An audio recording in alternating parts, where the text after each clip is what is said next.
어머니 주말에 같이 여행 가요. 그래요, 엄마. 같이 베이커리 구경 가요. 그래, 그러자. 이때는 몰랐습니다. 아들 며느리가 왜 매주마다 저와 함께 여행을 다니는 줄이요. 하지만 아들 부부도 착각했죠. 남대문 시장에서 40년을 버틴 엄마가 그냥 당하고만 있을 거라고요. 지금부터 한 엄마의 통쾌한 반격이 시작됩니다. 딸과 함께 사연 속으로 끝까지 함께 해주세요. 저는 이몽란입니다. 올해 73이에요. 오늘 아침도 아들 성민이가 운전하는 고급 세단 뒷좌석에 앉아 콧노래를 불렀습니다. 창밖으로 펼쳐지는 경기도 풍경이 참 좋았어요. 초록색 논밭 사이로 하얀 구름이 떠다녔죠. 어머니, 오늘은 여주 맛집 가요. 거기 빵집도 엄청 예쁘대요. 성민이가 룸미러로 저를 보며 웃었습니다. 조수석에 앉은 며느리 혜리가 뒤돌아보며 제 손을 꼭 잡았어요. 어머니, 다음 주 남양주 코스도 제가 다 짜놨어요. 거기도 경치 정말 좋대요. 따뜻한 손길이 느껴졌습니다. 가슴이 뭉클했어요. 토요일 아침 9시. 매주 이 시간이면 우리 가족은 이렇게 드라이브를 나갑니다. 벌써 2달째예요. 김포, 파주, 여주, 남양주. 매주 다른 곳으로 여행을 다녔죠. 제 핸드폰 사진첩은 빵집 사진으로 가득했습니다.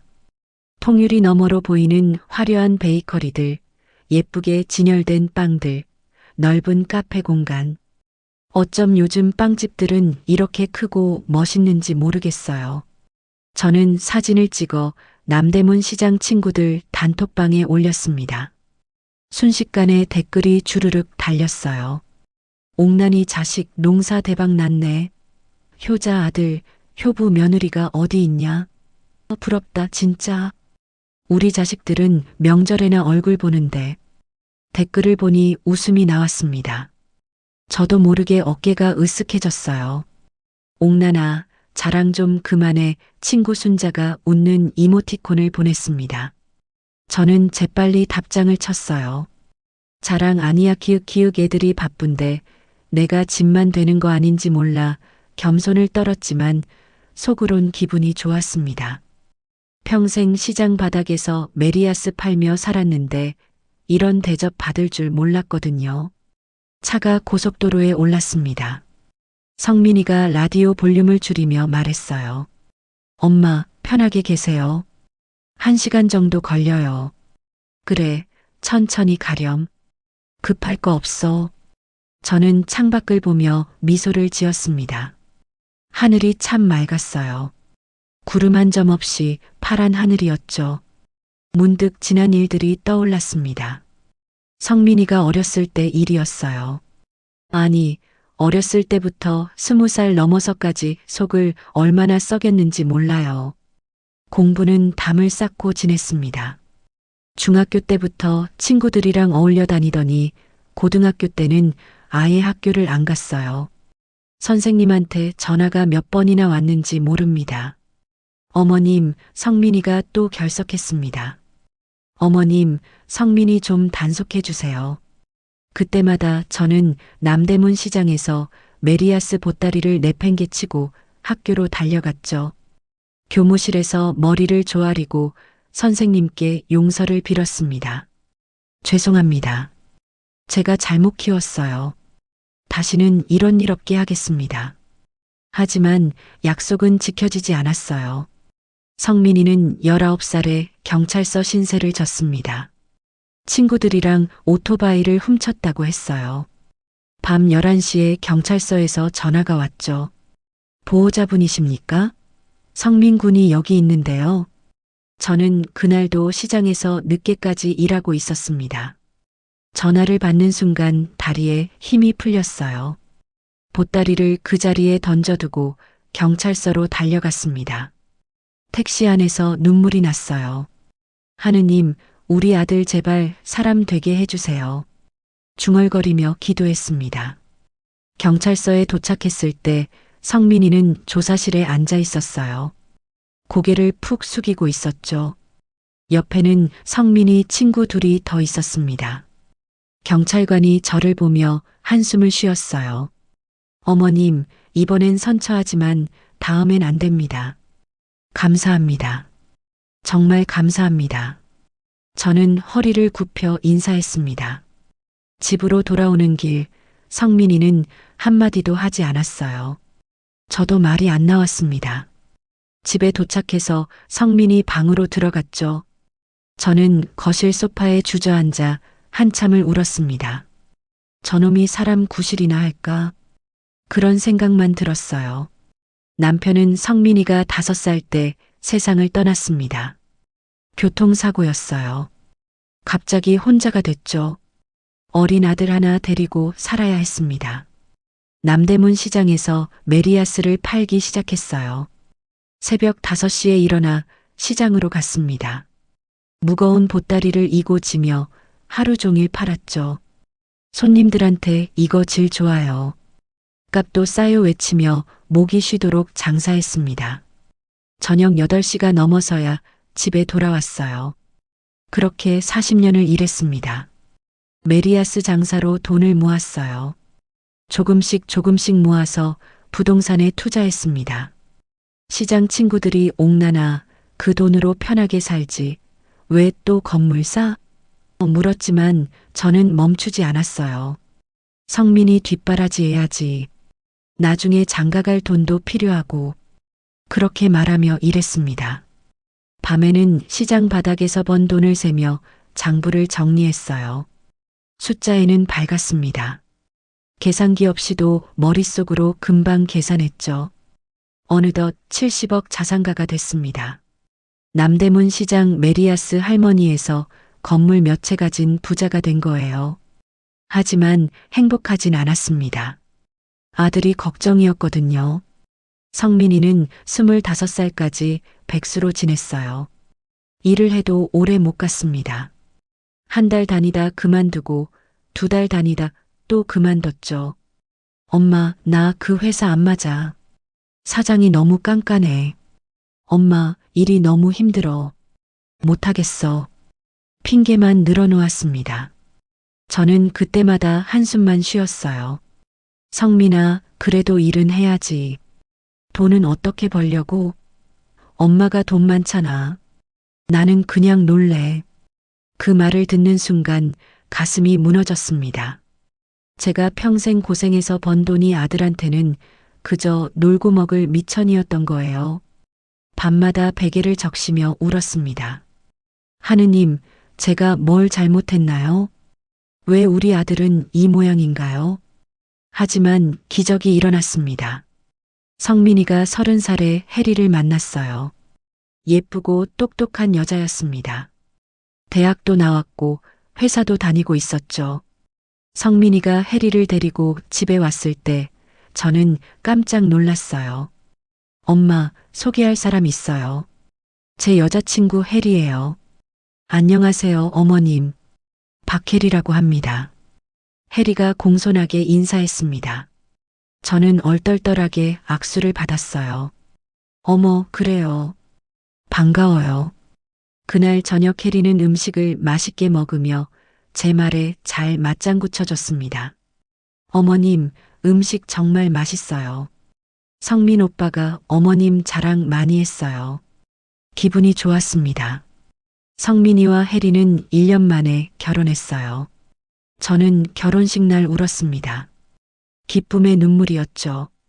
우리 아들도 드디어 사람 됐구나. 그런 생각이 들었어요. 결혼 후 성민이는 달라졌습니다. 중소기업의 계약직으로 취직했어요.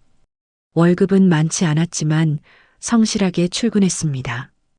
혜리도 회사를 계속 다녔죠. 두 사람은 전세집을 얻어 신혼살림을 꾸렸어요. 저는 전세금 2억을 보태줬습니다. 성민아, 엄마가 도와줄 테니 잘 살아라. 감사합니다, 엄마. 꼭 열심히 살게요. 성민이가 처음으로 제대로 된 감사 인사를 했어요. 그날 밤 저는 오랜만에 편하게 잠들었습니다. 그리고 2달 전부터 2주말 여행이 시작됐어요. 성민이가 어느 날 전화했습니다. 엄마, 이번 주말에 드라이브 가실래요? 날씨 좋은데 외곽 나들이 어때요? 깜짝 놀랐습니다. 성민이가 먼저 연락한 건 몇 년 만인지 몰라요. 그래, 좋지. 그럼 토요일 아침 9시에 모시러 갈게요. 전화를 끊고 나니 믿기지 않았습니다. 우리 아들이 정말 철이 들었나 봐요. 첫 번째 여행은 김포였습니다. 큰 베이커리 카페에서 차를 마셨어요. 통유리 너머로 한강이 보였죠. 어머니, 여기 경치 좋죠? 해리가 웃으며 말했습니다. 그러네. 참 좋다. 저는 고개를 끄덕였어요. 그날 이후로 매주 여행을 갔습니다. 파주, 여주, 남양주. 신기하게도 매번 큰 빵집이 있는 곳만 갔어요. 하지만 저는 그저 좋았습니다. 빵집이 예쁘니까 구경하는 재미가 있었죠. 차가 여주 휴게소에 들어섰습니다. 성민이가 엄마 화장실 다녀오세요. 저희도 좀 쉴게요 말했어요. 그래 알았어. 저는 차에서 내렸습니다. 화장실을 다녀오는 길에 문득 생각이 들었어요. 애들이 왜 매주 빵집만 찾아다닐까? 이상하긴 했습니다. 김포 빵집, 파주 빵집, 여주 빵집. 빵집 구경이 그렇게 재밌나? 하지만 곧 고개를 저었어요. 그냥 빵집이 예쁘니까 그러겠지. 요즘 젊은 사람들은 카페 구경 좋아하잖아. 그렇게 생각하며 차로 돌아왔습니다. 성민이와 해리가 차 밖에서 뭔가 이야기하고 있었어요. 제가 다가가자 둘이 대화를 멈췄습니다. 엄마 다녀오셨어요? 그럼 출발할게요. 성민이가 차 문을 열어줬어요. 차가 다시 달렸습니다. 오전 10시쯤 여주 외곽 베이커리에 도착했어요. 정말 큰 빵집이었습니다. 3층짜리 건물에 주차장도 넓었죠. 어머, 여기 엄청 크네. 저는 감탄했습니다. 그쵸? 여기 유명해요. 빵도 맛있고 경치도 좋아요. 해리가 제 팔짱을 끼며 말했어요. 빵집 안으로 들어갔습니다. 천장이 높고 통유리로 된 카페 공간이 펼쳐졌어요. 사람들이 빵을 사고 커피를 마시며 담소를 나누고 있었습니다. 저쪽 자리 앉으세요. 제가 빵이랑 차 가져올게요. 성민이가 저를 자리에 앉히고 카운터로 갔습니다. 저는 창밖을 바라봤어요. 푸른 들판이 펼쳐져 있었습니다. 참 평화로웠죠. 해리가 빵과 차를 가지고 왔습니다. 크루아상, 소시지빵, 샌드위치, 접시 가득 담겨 있었어요. 어머니, 드세요. 여기 빵 진짜 맛있어요. 그래, 고맙다. 저는 크루아상을 한 입 베어 물었습니다. 고소하고 부드러웠어요. 성민이도 자리에 앉았습니다. 커피를 한 모금 마시더니 말을 꺼냈어요. 엄마, 근데 이 빵집 사장님 대단하시더라고요. 왜? 여기 건물이 사장님 거래요. 땅까지 포함하면 50억은 될 거래요. 제 손이 멈췄습니다. 50억? 네. 그런데 자식들한테 세금 한 푼도 안 내고 다 물려줬대요. 해리가 끼어들었어요. 목소리가 부러움으로 가득했죠. 저는 크루아상을 접시에 내려놨습니다. 세금을 안 낸다고?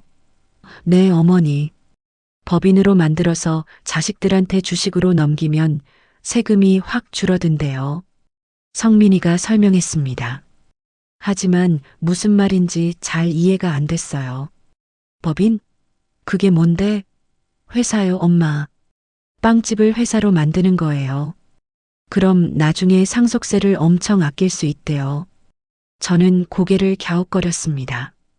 시장 바닥에서 평생 장사만 했지 이런 어려운 얘기는 잘 몰랐어요. 그게 가능해? 당연하죠.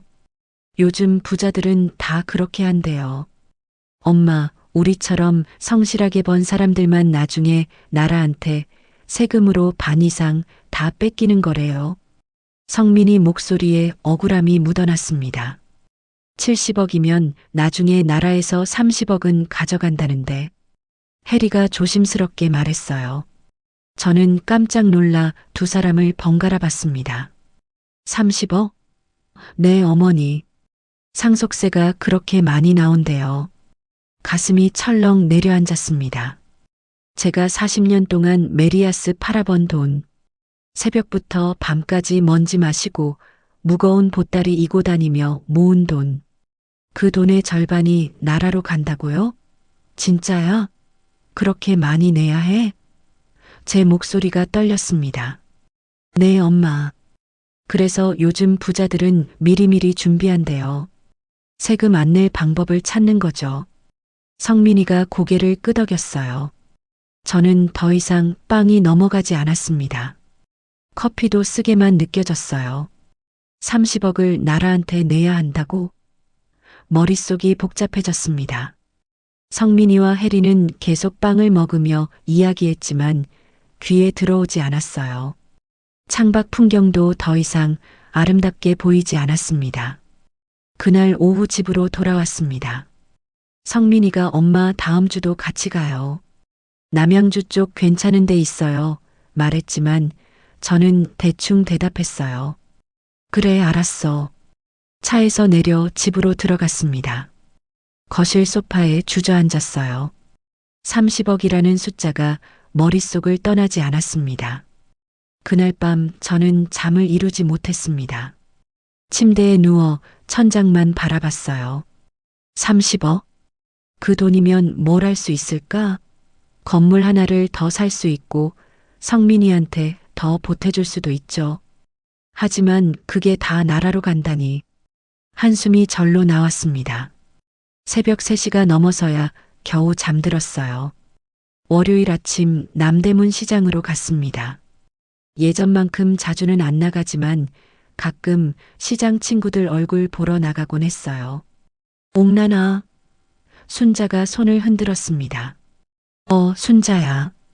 저는 순자한테 다가갔어요. 점심 먹었어? 같이 국밥 먹으러 가자. 그래, 좋아. 우리는 시장 골목 안쪽에 있는 단골 국밥집으로 갔습니다.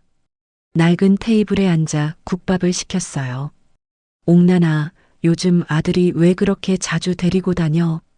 순자가 물었습니다. 저는 국밥 숟가락을 들며 대답했어요. 효도 여행이지 뭐. 주말마다 외곽 나들이 다녀. 근데 이상하지 않아? 젊은 애들이 매주 엄마 모시고 다닐까? 순자가 고개를 갸웃거렸어요. 저는 발끈했습니다. 야, 우리 아들 그런 애 아니야. 철들었다니까. 그래, 그럼 다행이고. 순자는 더 이상 말하지 않았습니다. 하지만 국밥이 목으로 넘어가지 않았어요. 순자 말이 자꾸 맴돌았습니다. 젊은 애들이 매주 엄마 모시고 다닐까? 사실 저도 이상하긴 했어요. 성민이가 평생 절 챙긴 적이 없었거든요. 명절에도 얼굴 보기 힘들었던 아들이 갑자기 매주 여행을 데려가다니. 혹시 뭔가 속셈이 있는 건 아닐까? 아니야, 그럴 리 없어. 성민이가 철든 거야. 해리를 만나고 사람이 달라진 거라고. 저는 스스로를 다독이며 국밥을 떠먹었습니다. 옥란아, 괜찮아? 순자가 걱정스럽게 물었어요. 응. 그냥 좀 피곤해서. 그래, 나이 들면 다 그렇지. 무리하지 마. 집으로 돌아오는 길, 순자 말이 계속 떠올랐습니다. 속셈. 그 단어가 귓가에 맴돌았어요. 아니야, 아니야. 우리 아들은 그런 애가 아니라고. 하지만 불안감은 쉽게 사라지지 않았습니다. 토요일이 다시 왔습니다. 아침 9시 성민이가 차를 몰고 왔어요. 엄마, 오늘은 남양주 가요. 거기 빵집 정말 좋대요. 그래, 알았어. 저는 차에 탔습니다. 해리가 뒷좌석에서 제 손을 잡았어요. 어머니, 오늘 날씨 진짜 좋죠? 그러네. 저는 창밖을 보며 대답했습니다. 마음 한구석이 무거웠어요. 1시간쯤 달려 남양주 베이커리에 도착했습니다. 이번에도 큰 빵집이었어요. 4층짜리 건물의 주차장엔 차들이 빽빽했습니다. 여기도 사람 많네? 네, 여기 진짜 유명해요. 주말엔 항상 사람 많대요. 성민이가 주차를 하며 말했어요. 빵집 안으로 들어갔습니다. 2층 카페 공간에 자리를 잡았어요. 성민이와 혜리가 빵을 사러 갔습니다. 저는 혼자 앉아 창밖을 바라봤어요. 북한강이 보였습니다. 물이 반짝이고 있었죠. 평화로운 풍경이었어요. 어머니 가져왔어요. 혜리가 접시를 내려놨습니다. 이번엔 바게트, 단팥빵, 티라미수 케이크가 있었어요. 많이 샀네? 조금 먹어보셔야죠. 혜리가 웃었습니다. 성민이도 커피를 들고 왔어요. 엄마, 근데 오늘 할 말이 있어요. 저는 커피를 한 모금 마시며 고개를 들었습니다. 뭔데? 엄마, 70억 상속세가 정확히 얼만지 아세요? 그 순간 손이 멈췄어요. 또 그 얘기였습니다. 저번에 들었잖아. 30억쯤 된다며. 정확히는 32억 1천만 원이래요. 현금으로요. 혜리가 핸드폰을 꺼내 보여줬습니다. 화면에는 상속세 계산기가 떠 있었어요. 70억을 입력하니 상속세 32억 1천만 원이라는 숫자가 나왔습니다. 저는 핸드폰을 멍하니 바라봤어요. 32억 1천만 원. 그 돈이면 건물 하나를 살 수 있는 금액이었죠. 현금으로 내야 한다고? 제 목소리가 떨렸습니다. 네, 어머니. 상속세는 반드시 현금으로 내야 해요. 부동산으로는 못 내요. 혜리가 고개를 끄덕이며 설명했어요. 그럼 건물을 팔아야 한다는 거야? 그럴 수도 있죠. 아니면 대출을 받거나요. 성민이가 말했습니다. 가슴이 철렁 내려앉았어요. 제가 평생 모은 재산, 메리아스 보따리 이고 지며 하루하루 악착같이 모은 돈. 그게 나라로 간다니. 아니, 건물을 팔아서 세금을 낸다고요? 엄마, 우리 같은 서민들만 이렇게 당하는 거예요. 성민이 목소리에 억울함이 가득했습니다. 부자들은 다 법인 만들어서 피해요. 빵집, 카페, 음식점. 뭐든지 법인으로 만들면 세금이 확 줄어든대요. 그게 진짜야? 저는 성민이를 봤어요. 네, 엄마. 저도 회사 다니면서 많이 들었어요. 부장님들도 다 그렇게 한대요. 저는 바게트를 한 입 베어 물었습니다. 하지만 맛이 느껴지지 않았어요. 입안이 텁텁했죠. 32억. 그 숫자가 머릿속을 떠나지 않았습니다. 어머니, 괜찮으세요? 혜리가 걱정스럽게 물었어요. 응. 그냥 좀 놀라서. 당연히 놀라시죠. 저희도 알아보면서 깜짝 놀랐어요. 혜리가 제 손을 꼭 잡았습니다. 따뜻한 손길이었지만 왠지 마음이 무거웠어요. 그날 오후 집으로 돌아왔습니다. 성민이가 엄마 다음 주도 같이 가요 말했지만 저는 힘없이 대답했어요. 그래, 알았어. 집에 들어와 거실 소파에 앉았습니다. 텔레비전을 켰지만 내용이 귀에 들어오지 않았어요. 상속세, 32억, 현금. 그 단어들이 계속 맴돌았습니다. 저녁을 먹지 못했어요. 입맛이 없었거든요. 밤 11시가 됐습니다. 침대에 누웠지만 잠이 오지 않았어요. 핸드폰을 꺼내 상속세를 검색했습니다. 뉴스 기사들이 주르륵 나왔어요. 부자들, 법인 활용한 절세 꼼수 기승 상속세 부담에 건물 급매물 속출법인 전환으로 세금 절반 이하로 줄여 기사를 하나하나 읽었습니다. 머리가 아팠어요. 법인을 만들면 세금이 정말 줄어드나 봐요. 하지만 저는 그런 거 잘 몰랐습니다. 시장 바닥에서 평생 메리아스만 팔았지 법인이니 주식이니 하는 건 들어본 적도 없었어요. 내가 뭘 모르는 건가? 불안감이 엄습했습니다. 세상 물정을 모르면 당하는 거라는 생각이 들었어요. 새벽 3시까지 뒤척였습니다. 눈을 감으면 32억이라는 숫자가 보였어요. 그 돈이 나라로 간다는 생각에 가슴이 답답했습니다.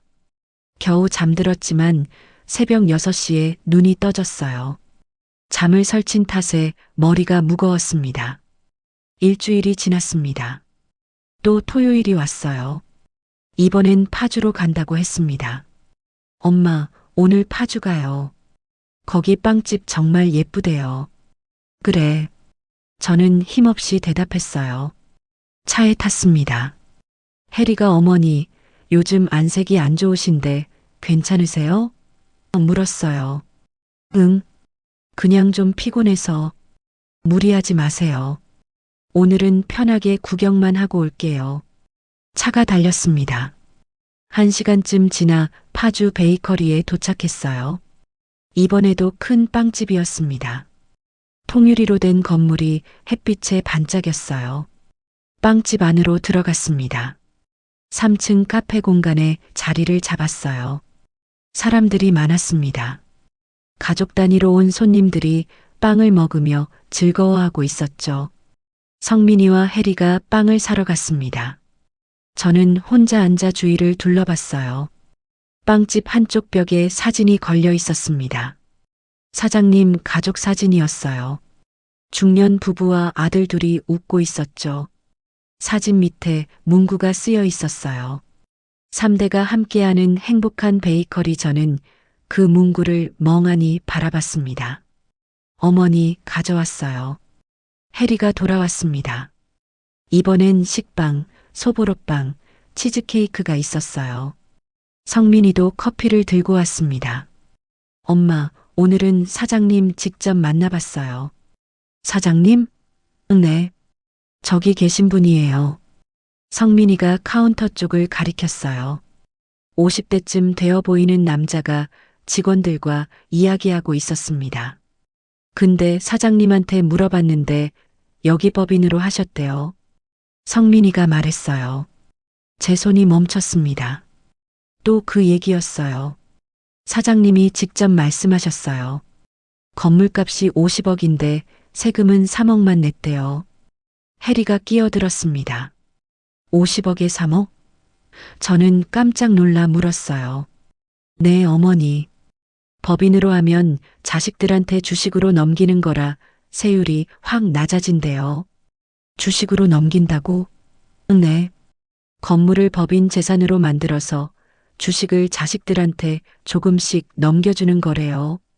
그럼 증여세가 엄청 적게 나온대요. 성민이가 설명했습니다. 하지만 무슨 말인지 정확히 이해가 안 됐어요. 법인, 주식, 증여세. 어려운 단어들이 머릿속을 어지럽게 했습니다. 엄마, 우리도 빵집 하나 하면 안 돼요? 성민이가 조심스럽게 물었어요. 저는 커피잔을 들다 말고 성민이를 봤습니다. 빵집? 네. 엄마 재산으로 법인 만들어서 빵집 하나 차리는 거예요. 수익도 나고 세금도 절약하고. 하지만 엄마가 빵집을 어떻게 운영해? 저는 난처한 표정을 지었어요. 엄마는 대표만 되시면 돼요. 실제 운영은 저희가 다 할게요.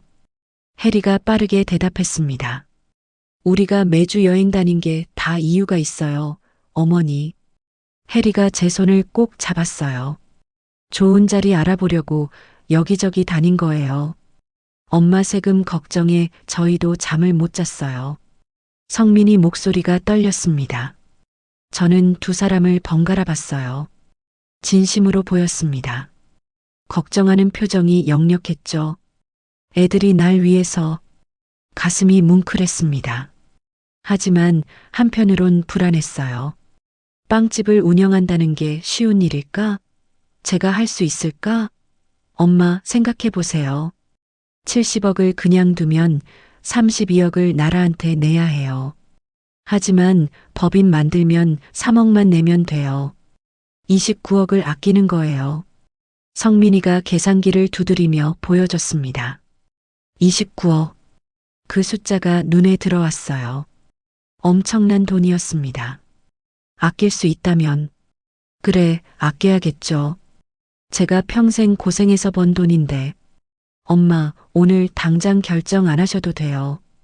천천히 생각해 보세요. 해리가 다정하게 말했어요. 저는 고개를 끄덕였습니다. 그래, 생각 좀 해볼게. 그날 오후 집으로 돌아왔습니다. 거실에 혼자 앉아 생각에 잠겼어요. 빵집, 법인, 세금 절약, 머릿속이 복잡했습니다. 밤이 됐어요. 침대에 누워 천장을 바라봤습니다. 성민이 얼굴이 떠올랐어요. 걱정하는 표정으로 절 바라보던 모습. 엄마 세금 걱정에 잠을 못 잤어요라던 말. 진심인 것 같았습니다. 우리 아들이 철든 거예요. 제 재산 걱정까지 해주다니 눈물이 날 것 같았어요. 하지만 동시에 불안했습니다. 순자 말이 떠올랐죠. 젊은 애들이 매주 엄마 모시고 다닐까? 혹시 뭔가 속셈이 있는 건 아닐까?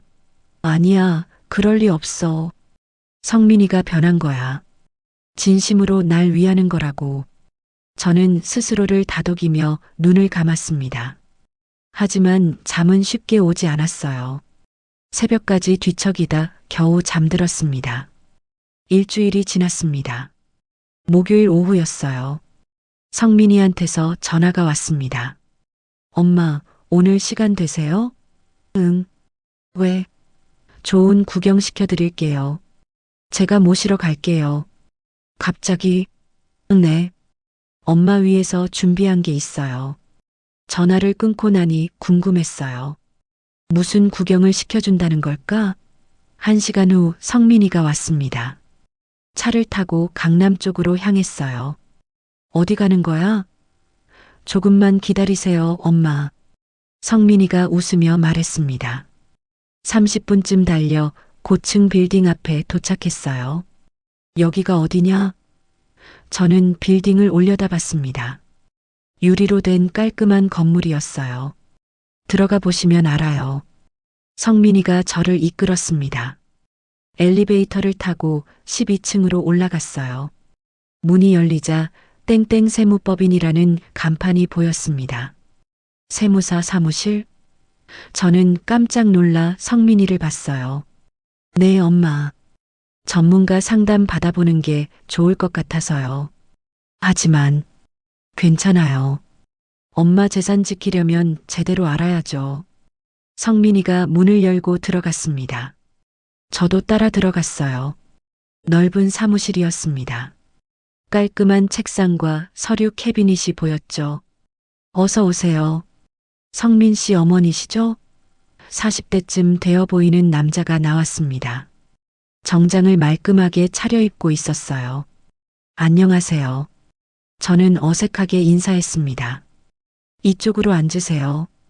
커피 드릴까요? 아, 괜찮습니다. 편하게 계세요. 세무사가 웃으며 말했어요. 상담실로 안내됐습니다. 큰 테이블과 화이트보드가 있는 방이었어요. 어르신, 아드님한테 상황 들었습니다. 상속세 때문에 고민이 많으시죠? 세무사가 친절하게 물었어요. 네. 그게, 저는 말을 더듬었습니다. 괜찮습니다. 다들 그래요. 상속세는 정말 부담스러운 게 사실이거든요. 세무사가 화이트보드에 마커를 들었어요. 지금부터 쉽게 설명해 드릴게요. 화이트보드에 큰 박스를 그렸습니다. 어르신, 지금 재산이 70억이시죠? 네. 이게 70억입니다. 박스 안에 70억이라고 썼어요. 이 상태로 아드님한테 상속하시면요. 박스 옆에 또 다른 박스를 그렸습니다. 빨간색으로요. 나라에서 이만큼 가져갑니다. 빨간 박스 안에 32억이라고 썼어요. 제 눈이 커졌습니다. 빨간 박스가 엄청 컸거든요. 32억을 현금으로 내셔야 해요. 부동산은 안 돼요. 세무사가 설명했습니다. 그럼 건물을 팔아야 한다는 거예요? 제 목소리가 떨렸어요. 그럴 수도 있죠. 아니면 대출받거나요. 아드님이 집을 팔아서 세금을 낼 수도 있고요. 집을 팔아? 가슴이 철렁 내려앉았습니다. 성민이네 집을 팔아서 세금을 낸다고요? 네, 상속세는 상속받는 사람이 내야 하거든요. 아드님이 엄마 재산 받으시려면 32억을 마련해야 해요. 세무사가 고개를 끄덕였어요. 저는 성민이를 봤습니다. 성민이가 고개를 숙이고 있었어요. 어깨가 축 처져 있었죠. 그런데 지금 법인을 만드시면요. 세무사가 다시 화이트보드에 그림을 그렸습니다. 이번엔 초록색 박스였어요. 세금이 이렇게 줄어듭니다. 초록 박스에 3억이라고 썼습니다. 제 입이 떡 벌어졌어요. 3억? 네, 어르신. 32억이 3억으로 줄어드는 거예요. 그게 가능해요? 저는 믿을 수가 없었습니다. 물론이죠. 법인을 만들어서 부동산을 법인 재산으로 전환하시면 돼요. 그리고 법인 주식을 아드님한테 조금씩 증여하시는 거죠. 세무사가 계속 설명했습니다. 법인 주식은 증여세율이 낮아요. 게다가 매년 공제 한도도 있고요. 10년에 걸쳐서 주식을 넘기시면 세금이 확 줄어듭니다. 머리가 복잡했어요. 법인, 주식, 증여세. 어려운 단어들이 머릿속을 어지럽게 했습니다. 근데 저는 법인 같은 거 잘 몰라요. 평생 시장에서 장사만 했어요. 저는 난처한 표정을 지었어요. 괜찮습니다. 어르신은 대표만 되시면 돼요. 실제 운영은 아드님이 하시고요. 대표? 네. 법으로 어르신이 대표이사가 되셔야 해요. 10년간요. 왜 10년이에요? 세금 혜택을 받으려면 그래야 하거든요. 만약 중간에 아드님한테 넘기면 증여로 간주돼서 세금 폭탄 맞아요. 세무사가 설명했습니다. 저는 성민이를 봤어요. 엄마, 그러니까 어머니가 대표세요. 우리가 미리 재산 빼가는 거 아니에요. 성민이가 재빨리 말했습니다. 법이 어머니를 보호하는 거예요. 10년 동안은 어머니가 법인 주인이시니까 우리가 함부로 못해요. 세무사도 고개를 끄덕였어요. 맞습니다.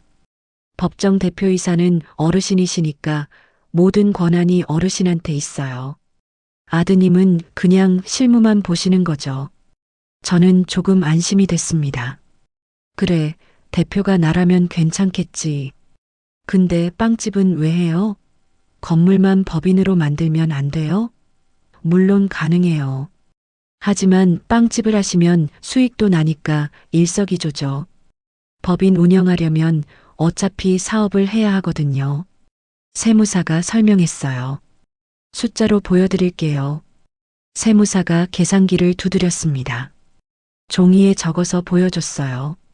일반 상속 세금 32억 1천만 원, 법인 전환 세금 3억 2천만 원, 절약 28억 9천만 원, 28억 9천만 원.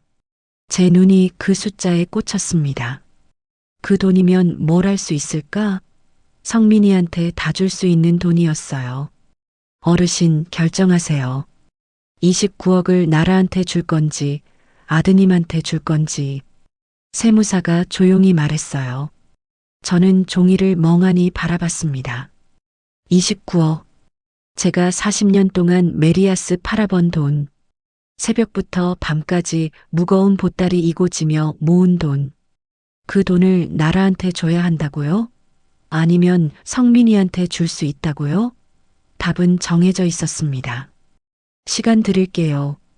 천천히 생각해 보세요. 세무사가 명함을 건넸어요.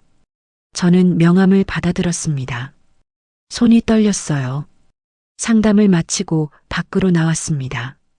성민이 차에 탔어요. 한동안 아무 말도 하지 않았습니다. 차가 출발했어요. 엄마 어떠세요? 성민이가 조심스럽게 물었습니다. 복잡해. 저는 짧게 대답했어요. 그러실 거예요. 갑자기 어려운 얘기 들으셔서. 성민이가 한 손으로 운전대를 잡고 다른 손으로 제 손을 꼭 잡았어요. 엄마, 우리가 매주 여행 다닌 거 다 이유가 있었어요. 성민이 목소리가 떨렸습니다. 엄마 세금 걱정에 저도 잠을 못 잤어요. 밤마다 인터넷 찾아보고 회사 선배들한테 물어보고 어떻게 하면 엄마 재산을 지킬 수 있을까 고민했어요. 제 눈시울이 붉어졌습니다. 성민아, 엄마, 저 계약직이에요. 언제 잘릴지 몰라요. 회사에서 눈치 보며 사는 거 엄마도 아시잖아요. 성민이가 말을 이었어요. 빵집 하나 있으면 저도 안정적이고 엄마 재산도 지키고 일석이조잖아요. 저는 성민이 옆모습을 봤습니다. 진심으로 보였어요. 해리도 저랑 똑같이 생각해요. 어머니 힘들게 번 돈, 날아주기 아까워요. 성민이가 또 말했습니다. 가슴이 뭉클했어요. 우리 아들이 이렇게까지 날 생각해주다니 눈물이 날 것 같았습니다. 차가 집 앞에 도착했어요. 엄마, 천천히 생각해 보세요. 급한 거 아니에요. 그래, 알았어. 저는 차에서 내렸습니다. 성민이가 엄마 사랑해요 말했어요. 저는 고개를 돌려 성민이를 봤습니다. 성민이가 웃고 있었어요. 따뜻한 미소였죠. 집으로 들어왔습니다. 거실 소파에 주저앉았어요. 세무사 명함을 꺼내봤습니다. 종이에 적힌 숫자들이 떠올랐어요. 32억, 3억, 29억. 머리가 아팠습니다. 저녁을 먹지 못했어요. 입맛이 없었거든요. 밤이 됐습니다. 침대에 누워 천장을 바라봤어요. 생각이 복잡했습니다. 법인을 만들어야 할까? 빵집을 해야 할까? 제가 할 수 있을까? 하지만 한 가지는 확실했어요. 29억을 아낄 수 있다는 것. 그 돈이면 성민이가 평생 편하게 살 수 있죠. 계약직 걱정 안 해도 되고 집도 살 수 있고. 그래, 해야겠다. 성민이 위해서라도. 저는 결심했습니다. 핸드폰을 들어 성민이한테 문자를 보냈어요. 성민아, 빵집 하자. 문자를 보내고 나니 마음이 한결 가벼워졌습니다. 조금 있다 성민이한테서 답장이 왔어요. 엄마 사랑해요. 절대 후회 안 시켜드릴게요. 제가 열심히 할게요. 답장을 보니 웃음이 났습니다. 우리 아들 정말 철들었구나. 눈물이 났어요. 기쁜 눈물이었죠. 하지만 한편으론 불안했습니다. 내가 잘하는 건가? 빵집 운영이 쉬울까? 모르겠어요. 하지만 이미 결정했습니다. 뒤돌아볼 수 없었어요. 저는 눈을 감았습니다. 그날 밤 꿈을 꿨어요. 성민이가 빵집에서 웃으며 빵을 팔고 있는 꿈이었죠. 행복해 보였습니다. 저도 꿈속에서 웃었어요. 2달이 흘렀습니다. 여주 외곽에 큰 베이커리가 문을 열었어요. 옥난 베이커리라는 간판이 햇빛에 반짝였습니다. 3층짜리 건물의 넓은 주차장, 최신식 오븐과 진열대, 모든 게 새 것이었어요. 오픈날 아침 저는 일찍 빵집에 갔습니다. 성민이와 해리가 먼저 와 있었어요. 엄마 오셨어요. 성민이가 반갑게 맞았습니다. 어머니, 이쪽으로 오세요. 해리가 제 팔짱을 꼈어요. 2층 사무실로 갔습니다. 큰 책상 위에 명패가 놓여 있었어요. 대표이사 이목란 제 이름이 새겨진 명패였습니다. 가슴이 벅차올랐어요. 어머니, 앉아보세요. 해리가 의자를 빼줬습니다. 저는 의자에 앉았어요.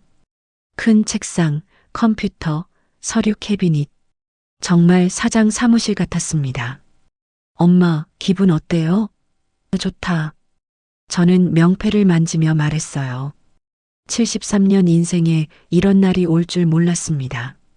엄마, 서류 좀 드릴게요. 성민이가 봉투를 꺼냈어요.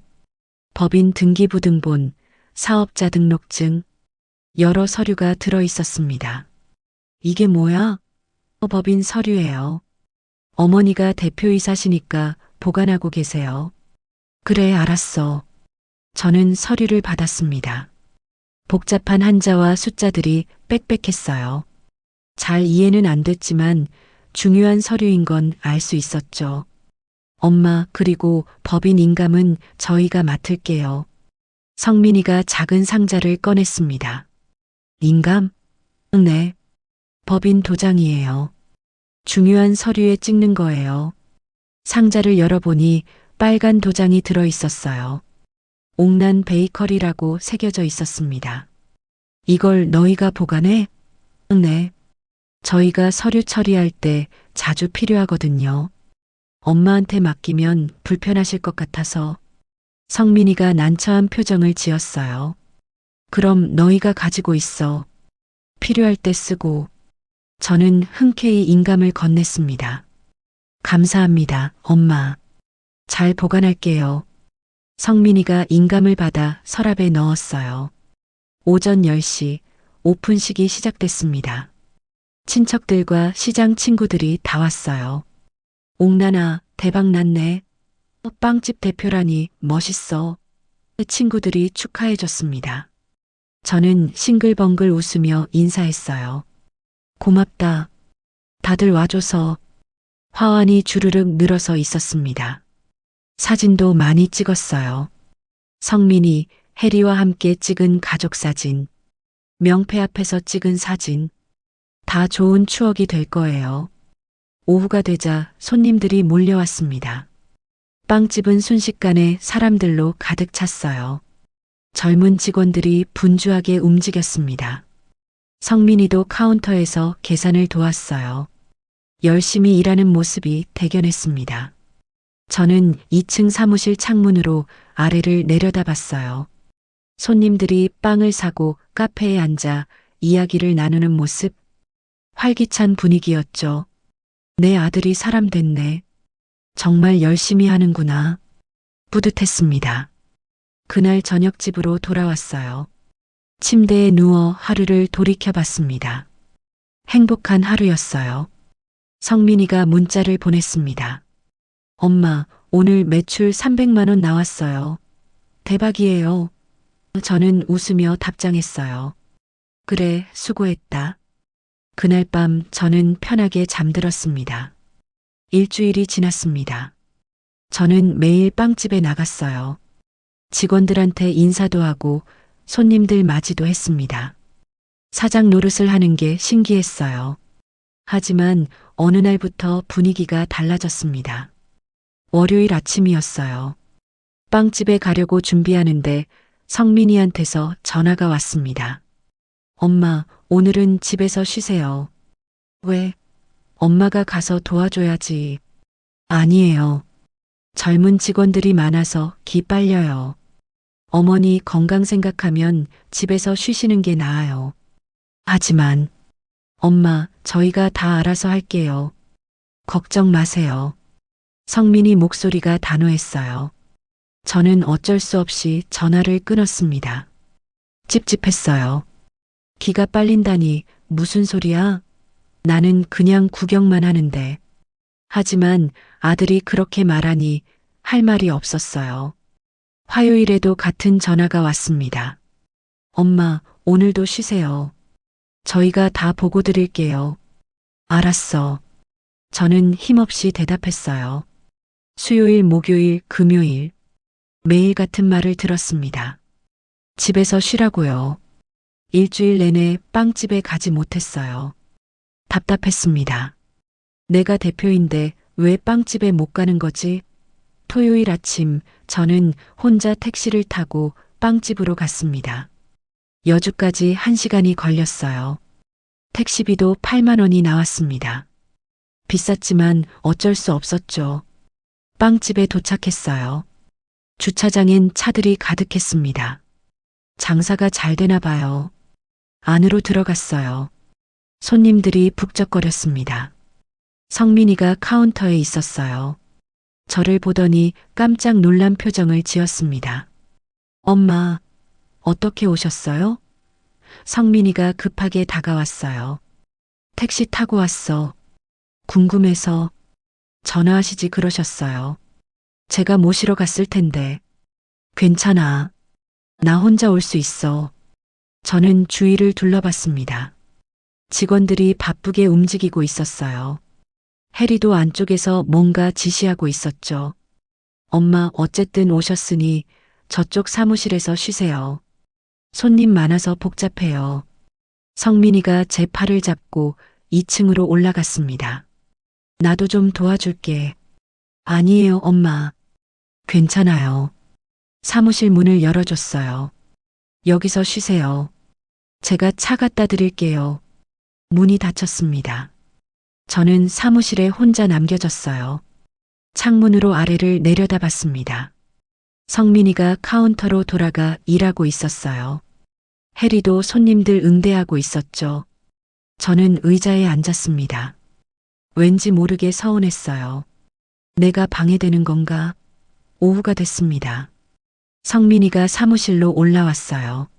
엄마, 집에 가실래요? 제가 태워다 드릴게요. 벌써? 네. 저녁엔 더 바빠요. 어머니 계시면 불편하실 거예요. 불편하다는 말에 가슴이 찔렸습니다. 내가 불편하다고? 하지만 뭐라 말할 수 없었어요. 그래, 알았어. 저는 가방을 들었습니다. 성민이 차로 저를 집까지 데려다 줬어요. 차 안에서 한마디도 하지 않았습니다. 어색한 침묵만 흘렀죠. 집 앞에 도착했어요. 엄마, 들어가세요. 저는 빵집 가봐야 해요. 그래, 수고해라. 저는 차에서 내렸습니다. 성민이 차가 급하게 출발했어요. 뒤돌아보지도 않았죠. 집으로 들어왔습니다. 거실이 텅 비어 있었어요. 소파에 주저앉았습니다. 가슴이 답답했어요. 왜 이러는 걸까? 내가 대표인데 왜 빵집에 못 가는 거지? 이해할 수 없었습니다. 그 후로 2주일이 지났어요. 성민이는 저를 한 번도 빵집에 데려가지 않았습니다. 전화만 가끔 왔어요. 엄마, 잘 지내세요? 저희는 바빠서 못 가요. 그래. 저는 짧게 대답했습니다. 빵집 매출이 어떤지, 직원들은 잘 있는지 아무것도 모르게 됐어요. 보고도 받지 못했습니다. 한 달이 지났습니다. 저는 완전히 소외됐어요. 빵집 대표라는 명함만 있을 뿐 실제로는 아무것도 하지 못했습니다. 집에 갇힌 신세였죠. 어느 토요일 오후였어요. 조카 영미한테서 전화가 왔습니다. 고모, 성민이 오빠 외제차 샀어요? 무슨 외제차? 저는 깜짝 놀라 물었어요. SNS에 올라온 거 봤는데. 잠깐만요. 캡처해서 보내드릴게요. 조카가 전화를 끊었습니다. 잠시 후 문자가 왔어요. 사진이 첨부돼 있었습니다. 사진을 열어봤어요. 성민이가 검은색 고급 독일제 차 앞에서 찍은 사진이었습니다. 차 보닛에 기대어 웃고 있었어요. 해시태그가 달려 있었죠. 해시태그 버빌리스, 해시태그 성공한 사장, 해시태그 베이커리 대표. 제 손이 떨렸습니다. 버빈리스? 우리 법인 돈으로 차를 뽑았다고? 해리 SNS도 확인했어요. 명품 가방 사진이 가득했습니다. 샤넬, 에르메스, 루이비통. 해시태그도 화려했어요. 해시태그 명품 러버, 해시태그 성공한 사업가 안에, 해시태그 행복. 또 다른 사진도 있었습니다. 공항에서 찍은 사진이었어요. 해리 친정 식구들과 함께였죠. 해시태그 감여행, 해시태그 친정 식구들과 함께, 해시태그 효도여행. 저는 핸드폰을 놓쳤어요. 바닥에 떨어진 핸드폰 화면에서 해리의 환한 웃음이 보였습니다. 가슴이 무너졌어요. 바빠서 못 온다고 했잖아. 저한테는 집에서 쉬라고 해놓고 본인들은 외제차 타고 해외여행을 다녀 친정 식구들까지 데리고. 피가 거꾸로 솟았습니다. 손이 떨려서 핸드폰을 제대로 잡을 수가 없었어요. 숨이 막혔습니다. 가슴이 답답해서 창문을 열었어요. 찬바람이 들어왔지만 숨쉬기가 여전히 힘들었습니다. 저는 외투도 걸치지 않고 집 밖으로 뛰어나갔어요. 길에서 택시를 잡았습니다. 어디 가세요? 여주요. 빨리요. 제 목소리가 떨렸어요. 할머니, 괜찮으세요? 기사가 걱정스럽게 물었습니다. 빨리 좀 가주세요. 택시가 달렸어요. 1시간이 천년 같았습니다. 창밖 풍경이 눈에 들어오지 않았어요. 성민이 웃는 얼굴, 해리의 명품 가방, 해외여행 사진. 그것들만 머릿속에 맴돌았습니다. 빵집에 도착했습니다. 택시에서 내리며 기사한테 8만 원을 건넸어요. 주차장으로 들어갔습니다. 한쪽 구석에 검은색 고급 독일제 차가 서 있었어요. SNS에서 본 그 차였습니다. 제 다리가 후들거렸어요. 빵집 안으로 들어갔습니다. 손님들이 빵을 사고 있었어요. 성민이가 카운터에 있었습니다. 명품 시계를 차고 있었어요. 제가 시장 친구들한테 자랑 들어서 알고 있었습니다. 2천만 원짜리 시계라고 했어요. 성민아. 저는 소리쳤습니다. 손님들이 저를 쳐다봤어요. 성민이가 깜짝 놀라 고개를 돌렸습니다. 엄마, 어떡해. 너 지금 뭐 하는 거야? 제 목소리가 떨렸어요. 성민이가 급하게 카운터에서 나왔습니다. 엄마, 여기서 이러시면 안 돼요. 손님들 보고 있잖아요. 성민이가 제 팔을 잡고 밖으로 끌고 나갔습니다. 주차장 구석으로 갔어요. 왜 차 샀어? 법인 돈으로? 엄마, 그게 해외여행도 갔다며? 친정 식구들 데리고? 성민이 얼굴이 굳어졌습니다. 누가 그런 소리 했어요? SNS에 내가 올렸잖아. 엄마가 SNS를 어떻게 해? 조카가 보내줬어. 다 봤어, 다? 저는 소리쳤어요. 성민이가 한숨을 쉬었습니다. 엄마, 그건 법인 운영에 필요한 거예요. 차도 빵집 배달에 쓰고 여행도 직원들 격려 차원에서. 직원? 친정 식구들이 직원이야? 제 목소리가 더 커졌어요. 성민이가 짜증 섞인 표정을 지었습니다. 어머니가 여기 왜 와요? 대표면 이름만 걸어두고 가만히나 있지. 그 말에 가슴이 무너졌어요. 대표면 이름만 걸어두고 시장 냄새나게 왜 여기까지 와서 망신을 줘요? 성민이가 소리쳤습니다. 시장 냄새. 제가 평생 일했던 남대문 시장. 그곳을 무시하는 말이었어요. 눈앞이 캄캄했습니다. 이게 내가 키운 아들인가? 제가 피땀 흘려번 돈으로 빵집 차려주고 법인 대표까지 시켜줬더니 이게 보답인가? 성민아, 너. 제 목소리가 떨렸어요. 엄마, 그냥 집에 가 계세요. 여긴 제가 알아서 할게요. 성민이가 돌아서서 빵집 안으로 들어갔습니다. 저는 그 자리에 서 있었어요. 다리에 힘이 풀렸습니다. 주저앉을 것 같았죠. 하지만 참았어요. 울지 않았습니다. 대신 차가운 분노가 치밀어 올랐습니다. 남대문 시장에서 40년을 버틴 장사꾼의 본능이 깨어났어요. 저는 천천히 고개를 들었습니다. 눈물은 나중에 흘려도 돼요. 지금은 정신 차려야 합니다. 저는 핸드폰을 꺼냈어요. 남대문 시장 상인의 변호사, 김 변호사한테 전화를 걸었습니다. 여보세요, 김 변호사? 나 옥란이야. 옥란 사장님, 오랜만이에요. 무슨 일이세요? 급한 일 생겼어. 내일 아침에 사무실로 갈게. 네, 알겠습니다. 무슨 일인지 여쭤봐도 될까요? 내일 얘기할게. 끊을게. 전화를 끊었습니다. 저는 빵집을 마지막으로 한번 쳐다봤어요. 화려한 간판, 넓은 유리창, 분주한 직원들. 모든 게 제 돈으로 만든 겁니다. 하지만 이제 제 것이 아닌 것 같았어요. 택시를 잡아타고 집으로 돌아왔습니다. 거실 소파에 앉았어요. 울지 않았습니다. 대신 냉정하게 생각을 정리했어요. 법정 대표이사는 나야. 이몽란. 성민이가 아무리 실물을 본다 해도 법적으로 모든 권한은 제게 있습니다. 세무사가 그렇게 말했어요. 10년간 대표는 바뀔 수 없다고. 그 말이 이제야 이해됐습니다.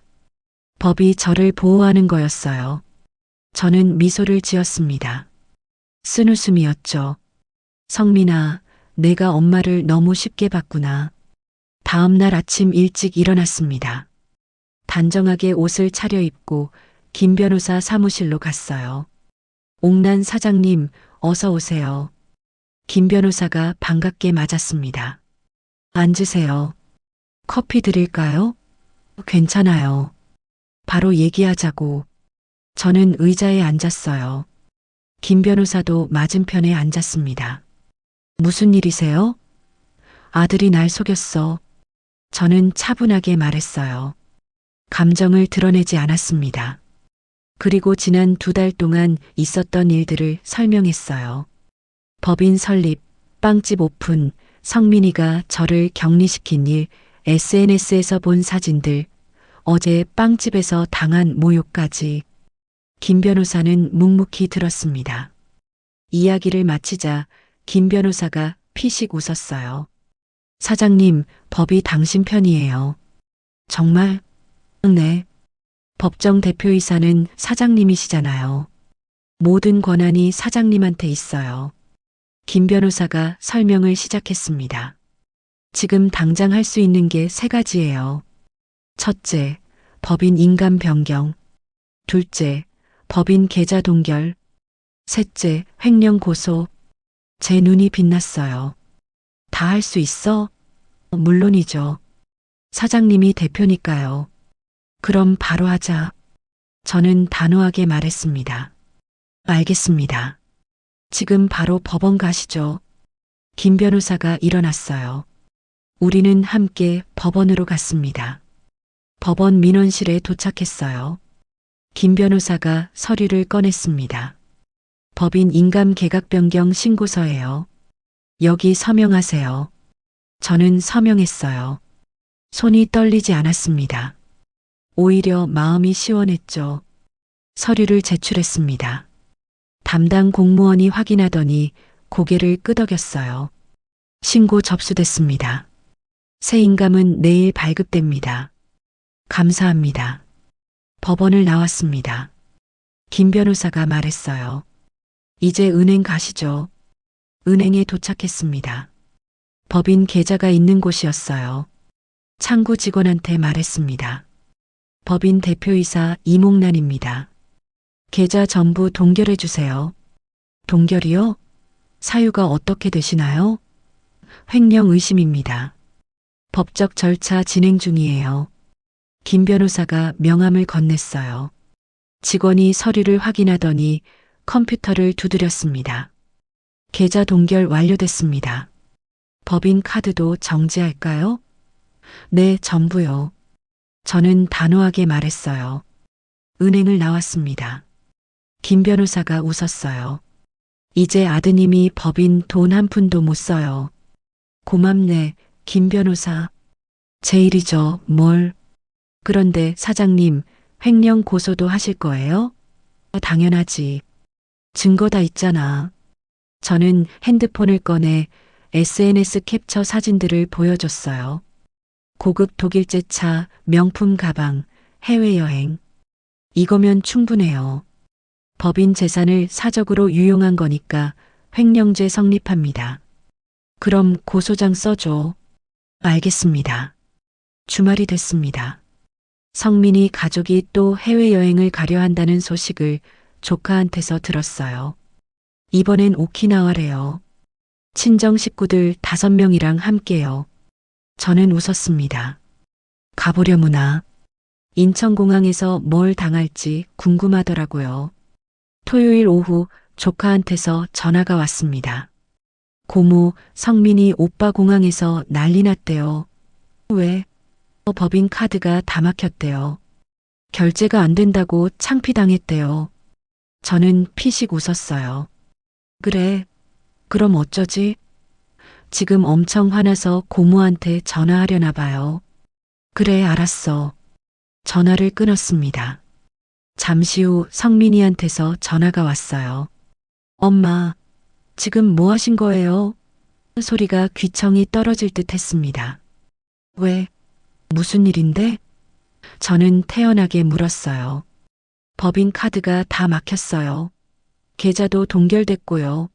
아, 그거 내가 했어. 왜 그러세요?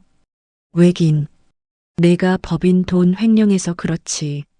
저는 차분하게 말했어요. 횡령? 무슨 소리예요? 고급 독일제 차, 명품 가방, 해외여행. 다 법인 돈으로 했지? 그거 횡령이야. 그건 성민이 말이 막혔습니다. 내일 일요일에 빵집으로 와라. 할 얘기 있다. 엄마, 안 오면 경찰서로 직접 가면 돼. 저는 전화를 끊었어요. 손이 떨리지 않았습니다. 오히려 속이 시원했죠. 일요일 오후 빵집 사무실에 앉아 있었습니다. 김 변호사도 옆에 있었어요. 문이 벌컥 열렸습니다. 성민이와 해리가 들어왔어요. 얼굴이 새하얗게 질려 있었습니다. 엄마, 이게 무슨 짓이에요? 성민이가 소리쳤어요. 앉아라. 저는 조용히 말했습니다. 앉으라니까. 제 목소리가 차가웠어요. 성민이와 해리가 어쩔 수 없이 의자에 앉았습니다. 너희가 횡령한 법인 돈 내역이야. 저는 서류를 내밀었어요. 김 변호사가 준비한 자료였습니다. 고급 독일제 차 리스 비용 3천만 원, 명품 구매 내역 2천만 원, 해외여행 경비 1,500만 원, 총 3억 4천만 원이었습니다. 이게 다 법인 돈이야. 사적으로 쓴 거지. 엄마, 그건 법인 운영에 필요한. 필요? 친정 식구들 여행 보내는 게 법인 운영이야? 제 목소리가 높아졌어요. 해리가 무릎을 꿇었습니다. 어머니, 죄송해요. 제가 잘못했어요. 이제 와서 사과해도 소용없어. 저는 차갑게 말했어요. 오늘부로 너희 둘 다 해고다. 해고? 성민이가 벌떡 일어났습니다. 내가 대표인데 어떻게 우릴 해고해요? 법정 대표이사는 나야. 이몽란. 너희는 그냥 직원이었어. 직원 해고는 대표 권한이지. 김 변호사가 서류를 꺼냈어요. 해고 통지서예요. 오늘부로 효력 발생합니다. 성민이가 서류를 낚아챘습니다. 읽어보더니 얼굴이 하얗게 변했어요. 그리고 횡령한 돈 싹 다 토해내라. 3억 4천만 원. 저는 계산서를 내밀었어요. 일주일 안에 갚지 않으면 고소장 넣는다. 엄마, 우리한테 그런 돈 어디 있어요? 그건 내가 알 바 아니야. 고급 독일제 차 팔고, 명품 팔고, 어떻게든 갚아. 해리가 울기 시작했습니다. 어머니, 제발이요. 저희 잘못했어요. 용서해 주세요. 용서? 저는 해리를 내려다봤어요. 너희가 날 뭘로 봤는데? 시장 냄새 난다며? 그건 제가 화나서 한 말이에요. 진심 아니에요. 성민이가 변명했습니다. 진심이든 아니든 상관없어. 너희가 말한 절세 기술 덕분에 법이 내 편이더라. 10년간 대표는 나야. 너희는 아무것도 못해. 김 변호사가 일어났습니다. 시간 다 됐습니다. 나가주시죠. 엄마. 성민이가 소리쳤어요. 하지만 저는 돌아보지 않았습니다. 김 변호사가 두 사람을 밖으로 내보냈어요. 문이 닫혔습니다. 저는 창문으로 주차장을 내려다봤어요. 성민이와 해리가 터벅터벅 걸어가고 있었습니다. 어깨가 축 처져 있었죠. 승용차를 타고 떠났어요. 고급 독일제 차가 아니었습니다. 고급 독일제 차는 이미 회수했거든요. 한 달이 지났습니다. 성민이가 돈을 갚겠다며 분할 상환 계획서를 보내왔어요. 10년에 걸쳐 갚겠다고 했습니다. 저는 승인했어요. 빵집은 사회복지재단에 위탁 운영을 맡겼습니다. 저는 더 이상 운영하고 싶지 않았거든요. 재단에서 빵집을 잘 운영해서 수익금을 불우이웃 돕는 데 쓴대요. 그게 더 낫겠죠. 자식한테 재산 남겨서 세금 걱정하느니 남이라도 원 없이 돕는 게 차라리 나아요. 어느 토요일 아침이었습니다. 시장 친구들과 온천 여행을 가기로 했어요. 화사한 새 옷을 입고 가방을 챙겼습니다. 현관문을 나서는데 초인종이 울렸어요. 문을 열었습니다. 성민이가 서 있었어요. 무릎을 꿇었습니다. 엄마, 제발 용서해 주세요. 제가 정말 잘못했어요. 눈물을 흘리고 있었어요. 저는 성민이를 내려다봤습니다. 한때는 제 전부였던 아들. 하지만 이제는 아니에요. 성민아. 저는 조용히 말했어요. 성민이가 고개를 들었습니다. 빵은 정직하게 반죽해야 맛이 나는 법이야. 엄마, 너희 인생도 다시 반죽해봐라. 저는 그렇게 말하고 보청기를 뺐습니다. 더 이상 들고 싶지 않았어요. 성민이 입이 움직이는 게 보였지만 소리는 들리지 않았습니다. 저는 성민이 옆을 지나 엘리베이터로 갔어요. 뒤돌아보지 않았습니다. 1층에 내려가니 친구들이 기다리고 있었어요. 옥나나, 늦었네. 미안. 가자. 우리는 관광버스에 올랐습니다. 버스가 출발했어요. 창밖으로 아파트가 멀어졌습니다. 저는 앞만 봤어요. 과거는 뒤에 두고 앞으로만 가는 겁니다. 친구들이 떠들썩하게 이야기를 나눴어요. 옥나나, 이번 온천 좋다며? 응. 기대된다. 저는 웃었습니다. 진심으로요. 버스가 고속도로에 올랐습니다. 햇살이 따스했어요. 앞으로 제 인생이 얼마나 남았을지 모르겠지만 남은 시간은 제 방식대로 살 겁니다. 후회 없이 당당하게요. 73년을 살면서 배운 게 있어요. 가족이라는 이유로 모든 걸 참는 게 미덕이 아니라는 것. 때로는 단호해야 한다는 것. 그래야 상대도 정신 차리고 관계도 바로 설 수 있다는 것. 제 선택이 옳았을까요? 모르겠어요. 하지만 후회는 없습니다. 저는 창밖을 바라보며 조용히 웃었습니다. 자유롭게, 평화롭게요. 오늘 이야기 어떠셨나요? 지금 영상을 보고 계신다면 잘 들었다 댓글 한마디 남겨주세요. 여러분의 댓글은 큰 힘이 됩니다.